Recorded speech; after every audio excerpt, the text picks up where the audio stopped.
Well, hello guys and welcome back to the Web Monkey Show, and today we're talking about the GDPR compliance and how you can get your WordPress website to comply with this new European law. And first of all, let me just apologize for making this video quite late. My intention was to actually publish this video last week, but I got tied up with other projects, and so I'm a bit late in making this video, but better late than never, right?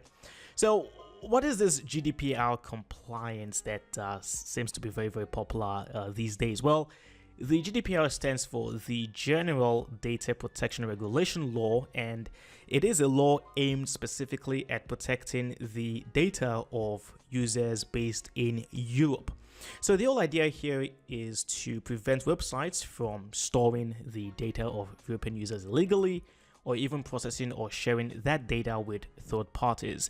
So this law is actually good. I think it's something that should be welcomed, because there are lots of users out there, myself included, who don't like our personal data being stored or being shared by third parties or websites that we visit. So once again, the whole idea here is to protect users from having their personal data stored on websites illegally, or having that data shared with third parties. So the key points that you should be aware of are, first of all, you have the consent, where under the GDPR, if a company or a website is going to collect the personal information, they must gain explicit consent from the individual. All right, so this is very important. If you have a WordPress website and you collect users' data, you need to ensure that the users actually give you that consent. I will talk about this a bit later. You also have the right to be forgotten, where if a user chooses to unsubscribe from, let's say, a weekly email or from a mailing list, then the company has no right to keep on sending emails to that user anymore. That's the right to be forgotten. You also have the right to access. EU residents will have the right to request access at any time to the personal data that you have stored on them. This is also very important. And then there's also the breach notification, where if your website was breached by a third party or a hacker and personal data was stolen, then you must inform your users about this particular breach. And then finally, there is the children's data, where if you, for some reason, you collect data of anyone under the age of 16, then you will need to gain parental consent in order to do this. So these are just like the the 5 main key points to be aware of. Now, there are penalties, all right? There are penalties. If you're not compliant, then you could receive some heavy fines, particularly if you have a big company and you're making a lot of money. The maximum penalty is going to be 4% of your annual global turnover. But don't think that even if you're not a big company, if you have a small website, there are still fines for you. So you have to ensure that your website is GDPR compliant. Now, the deadline for this is going to be May 25th, 2018, and that's actually tomorrow. I'm making this video on the 24th of May. But don't worry, okay? Do not worry if your site isn't compliant by tomorrow, because here's the thing, okay? It's going to take a few weeks before your site actually gets noticed by the EU, and if they notice that your site isn't GDPR compliant, they'll first of all send you a warning, and then a reprimand, and then finally you'll be fined. So this could take anywhere from several weeks to several months before you get fined if your site isn't GDPR compliant. So don't panic. Just make sure you get your site GDPR compliant as soon as possible. So with that being said, let me now show you the new features WordPress has added to ensure GDPR compliance, and how you can make sure that your WordPress website is GDPR compliant. Let's get started. Alright, so the very first new feature that WordPress has added to ensure its compliance with GDPR is that if you're using the default WordPress commenting system, you will now see a checkbox here that says save my name, email, and website in this browser for the next time I comment. So anytime a new user comes to your site and makes a comment on one of your articles, they can agree, they can give you consent to save their name, email, and website in this particular browser they're viewing your site on for the next time they comment. So this is the very first feature that WordPress has added. If you're not using the default WordPress commenting system, or you're using a different kind of theme that doesn't have this box, you still have to notify users that you're going to use cookies, and of course I'll show you how to do that a bit later. The second inbuilt feature WordPress has provided is the ability to now create a privacy and policy page. To access this feature, all you have to do is to go to your settings, click on privacy, and you will be brought to this page.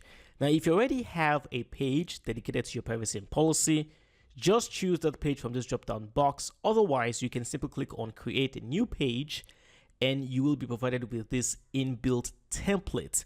So with this template right now, you can customize and design your own privacy and policy page. You can see some of the boxes here have already been filled out. For example, who we are already has my website address. What personal data we collect and why we collect it has also been filled out already by default. So you have comments, you have media.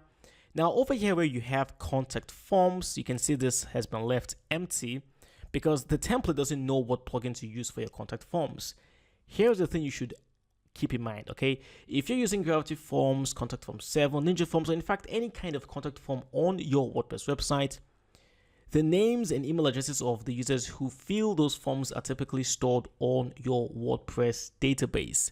So you need to mention it here that, hey, if you fill out our contact forms with your name or email, those will be stored in our database. However, we will not share or sell that data to third parties. You should mention that over here where you have contact forms.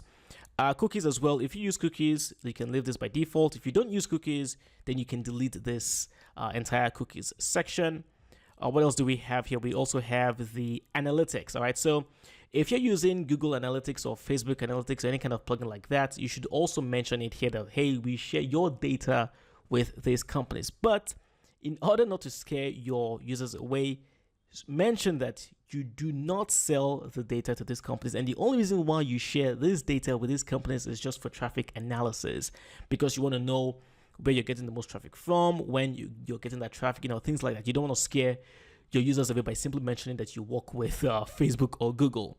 And then finally, we also have the how long we retain your data, what rights you have over your data as well, where we send your data, and then you also have, you can add additional information like how we protect your data. So for example, in here, if you use HTTPS, which I absolutely recommend, you can mention in here that, hey, we use HTTPS, we use SSL, TLS to protect your data and encrypt your data. And you can also mention for good measure that you do not sell the data of your users to third parties. That is something that I would absolutely recommend that you add in this section over here. So this is the second feature that WordPress has provided to help out with the GDPR compliance. The final feature WordPress has added to ensure GDPR compliance is the ability to now either export or erase the personal data of your users. Remember that your users now have the right to either demand that whatever personal data you've collected on them be exported to them via email, or you have all that personal data erased from your website. Now you will find these two features under your tools. You will see export personal data, and then you will also see erase personal data. Now to actually allow your users to be able to make these requests, it is recommended that you install this plugin known as the GDPR Data Request Form plugin. It is by Jean-Baptiste Audras. Now the way this works is, as soon as you've installed and activated the plugin, I would recommend you go to your privacy and policy page, and then you can create a section like what I've done here. You can create a section called the personal data request section, and then you can say, please use this form to request personal data export or erasure. This is the shortcode that you now need to add. This shortcode works with this particular plugin, all right? So when you add this shortcode and then you publish the page, this is exactly what your users will now see. So when they come to your privacy and policy page, they will see this section that says, please use this form to request personal data export or erasure. And then they can either choose one or the other. They will add their email, and then they will fill in the captcha. Now, when they send the request, if it's erasure, you will find it here. If it's export, you will find it in here as well. So you can go to the plugins page and simply take a look at the snapshots, the screenshots right here. Everything is well documented. You will see the kinds of emails that your users will get whenever they make their request, and then you will also see how it will look like from your back end. So this is definitely a plugin I would recommend that you install, and also add the shortcode to your privacy and policy page. If you have any sort of contact form on your WordPress website, Remember that the names or emails or whatever the user uses to fill out those forms, that data is typically stored in your WordPress database, and you want to make sure that the user actually agrees to have that data stored. So all you would have to do as an example is just to add a checkbox, which they would have to tick, indicating their consent. So to do this, as an example, I'm using Contact Form 7 plugin here. All I'm going to do is to simply create some space, and then I'll add a checkbox. I'll make it required so that they have to provide a consent. And then for the options, I'll just add something like I agree, all right? And I'll insert the tag. And then on top here, because this is Contact Form 7, I'll say in asterisks, the data you submitted with this form will be stored, but never, in fact, let me make that caps, but never sold or shared with third parties. All right, so I'm gonna save this as an example. All right, let me save this, and then let me show you how this will look like from the front end. Let's go to contact, and then if I scroll all the way down here, anyone who wants to fill out this contact form will now have to provide their consent. They will have to provide consent that, hey, whatever information you provide in here will be stored in a WordPress database, but we will never share or sell that data. So this is one way how to ensure that your contact forms are GDPR compliant.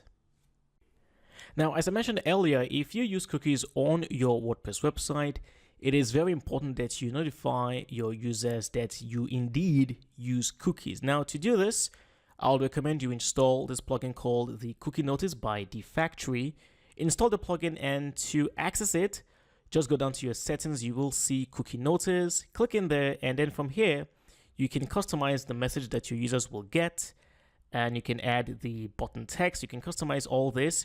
You can also enable a read more link. So if you have a very special page or a link discussing or explaining what cookies are and why you use them, you can tick this box, and then you can provide either the custom link or the page link. You can also do other things like ensure reloading, enable to reload the page after cookies are accepted. You can choose your cookie expiry, 1 month, 1 week. 1 month is the ideal duration. Anything less than 1 month is not the best, and anything after 1 month is typically too long. So 1 month is what I would recommend as well. And then you can also deactivate the plugin and then ensure that all data is deleted whenever you choose to deactivate this particular plugin. And then finally, you have the design options. You can display the message at the bottom, you can add animation, things like that. So by default, this is exactly what it looks like right now on my site. So anytime anyone comes to thewebmonkeyonline.com, they will see the message right here that says, hey, we use cookies to ensure that we give you the best experience on our website. If you continue to use this site, we will assume that you are happy with it. So that's pretty much how you can notify users that you use cookies on your WordPress website. Finally, if you have any other plugins on your WordPress website that you use to collect personal data of your users or subscribers, please ensure that they are GDPR compliant. As an example, WooCommerce has added some new features to its plugin to ensure GDPR compliance. So if you're using WooCommerce, be sure to visit their site and learn how you can update your WooCommerce plugin to ensure it's GDPR compliant. Same thing with Monster Insights as well. Basically, again, if you have any plugin on your site for collecting data of your users, ensure that they are GDPR compliant. The developers would have added some additional features. Maybe you'll have to tick a box in the settings or something like that to ensure that it's now GDPR compliant. So make sure you go through all the plugins you have and make sure that they are all GDPR compliant. So just a quick recap to ensure that you have all the important points in place. First of all, make sure that you've created your privacy and policy page. And then you want to provide the option for users to either request that they export or erase their personal data. Also, if you're using cookies, be sure to notify your users that you do use cookies on your website. Add consent checkboxes to your contact form to ensure that they provide you with the agreement or consent to store their emails or their names or whatever they use to fill out the forms on your database. Also ensure that if you have any other plugins that are collecting data, ensure that they are GDPR compliant. And finally, don't spam your users or share or sell their data. So these are the key points. These are the key things you need to do to ensure that you are GDPR compliant. Alrighty, so there you have it, my guide on how to ensure that your WordPress website is GDPR compliant. If you enjoyed the video, please hit that like button, subscribe and hit the bell to get notified whenever I upload a new video. And if you have any other friends or family members out there that you feel might benefit from this video, if they have any WordPress website, be sure to share this video with them. I'm pretty sure they will benefit from the knowledge that they will gain from this video. So thank you so much for watching the video. If you have any questions, of course, about this, feel free to put them in the comment section below and I'll do my best to answer them as quickly as I can. My name is Alex. Thank you so much for watching, and until next time, stay GDPR compliant.